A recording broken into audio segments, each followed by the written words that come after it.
together, brothers and sisters, make some music together. Gotta make some music together. We're going to have a second panel here, and this second panel is really on the idea of practical application. And so we've scheduled 4 speakers that are inspiring to us, not only because of what they're bringing to the year, but how they are bringing it, and really as examples of real work that highlights this idea of interbeing in ideally 4 different ways. So our first speaker is going to be Will Heegaard from the Footprint Solar Project. Will is a nationally registered pandemic from Minneapolis and has experience in emergency medical care, disaster relief, and off-grid solar energy. He's driven by a fascination of the connection between public health, environmental science, and humanitarian crisis, and he works on projects that sit at the nexus of emergency response and sustainable development. He's also someone I'm proud to call my friend. Hey, Will, welcome this morning. Thanks for joining us. Well, one, thank you for joining me and everyone together at this interesting moment in the history of our species. I am going to share my screen because I want to frame my discussion with some images, and so I'm just going to hit that right now. Thanks, Chris, for the introduction. Is that working? We can see it. Beautiful. Okay. So just to kind of jump right in here, we started the Footprint Project at Burning Man.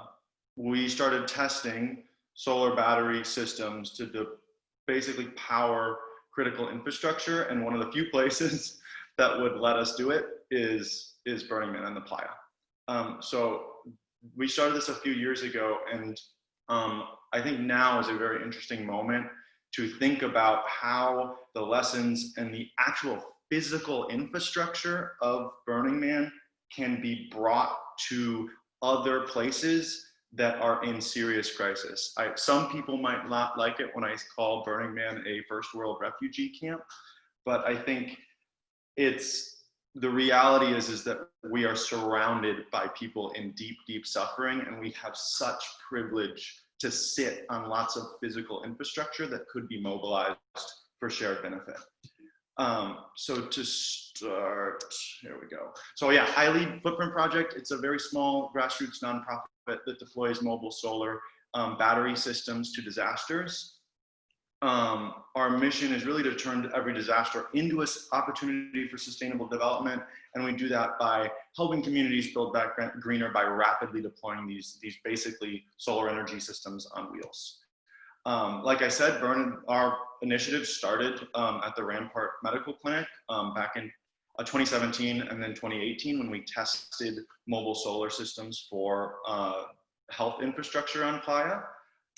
And what we did last year, which I think for us was a really awakening moment, was we were able to build 3 solar trailers and 3 solar shelters, fabric tents with flexible solar panels and batteries on them.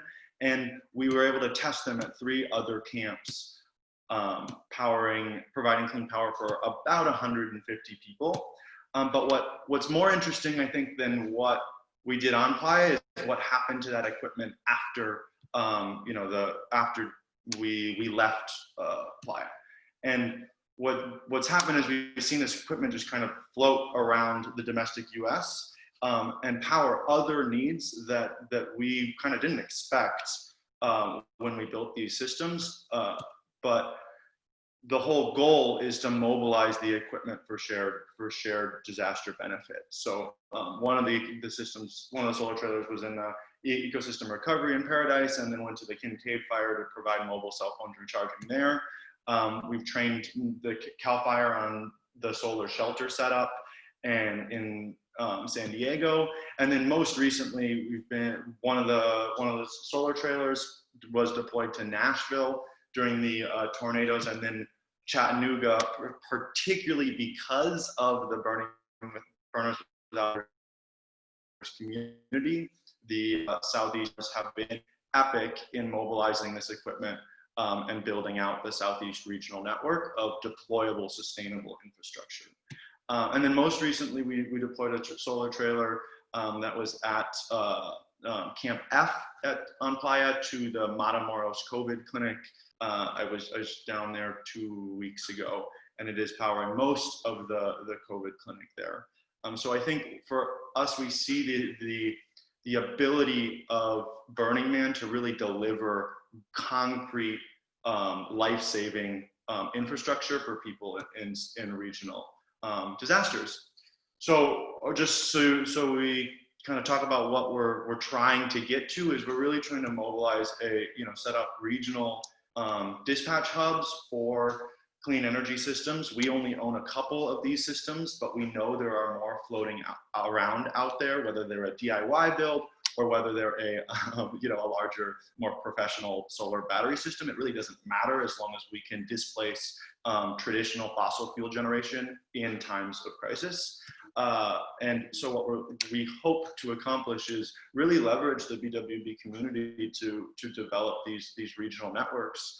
So when the next flood, hurricane, wildfire, tornado, or something like COVID happens where people are going to be running generators to respond to these emergencies, we can show kind of the future of our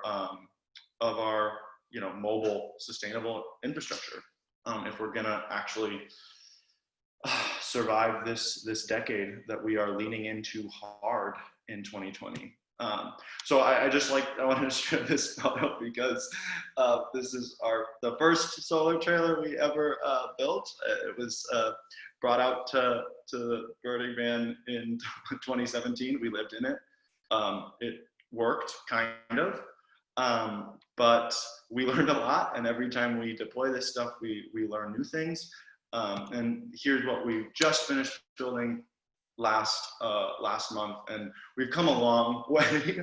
But I say this because when we're asking people to get involved, we will deploy pretty much any solar battery system that is semi-functional if there's no power for a community in need, right? So if any power is better than no power, and clean or sustainable power is better than fossil fuels. So I want to share that just because I encourage you to please get involved. And if you do have infrastructure, particularly sustainable infrastructure that you have designed or built for PLAYA and it's sitting in a lot somewhere, I think now is a really good time to think about how to mobilize that equipment for the crises around us.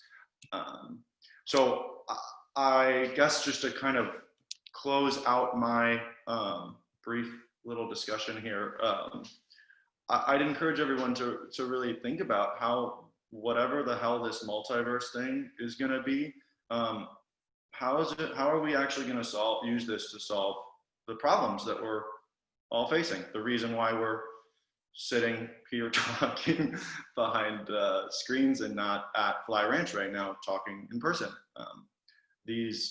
I think we do have a really, really incredible opportunity due to this crisis to rethink what Burning Man and the network of pretty incredible infrastructure developers can do for people right in our backyard who really need it most. And so we are going to be seeing the refugee camps come knocking at our doorstep, and we are, I think a lot of us either have or are sitting or know of first world refugee camp infrastructure that may not have been used for a real crisis, but could be. And I encourage everyone to make it happen, because that is how the Burning Man or the multiverse, at least in my mind, will be meaningful. If we can't deliver in this time of crisis, then what the hell are we doing? So I think this break or this moment in our 2020 Burning Man, we have a year to rethink it, and let's make it count, because I think a lot of people are counting on us. Thanks. Hey, Will, thank you so much. I love your story. I love the iterative design. I love what you're doing. And I also really love that call to have burners be putting this infrastructure out into use. So thanks for being part of one of those inspiring examples that helps us tell that story. You know, we're actually going to drop a link right there in the chat box. If any of you have infrastructure, we're also building within BWB a resource network so that as projects come up in the world, we can help utilize the Theme Camp, Art Car, and Art Collective infrastructure out there in the world. Thanks, Will. together.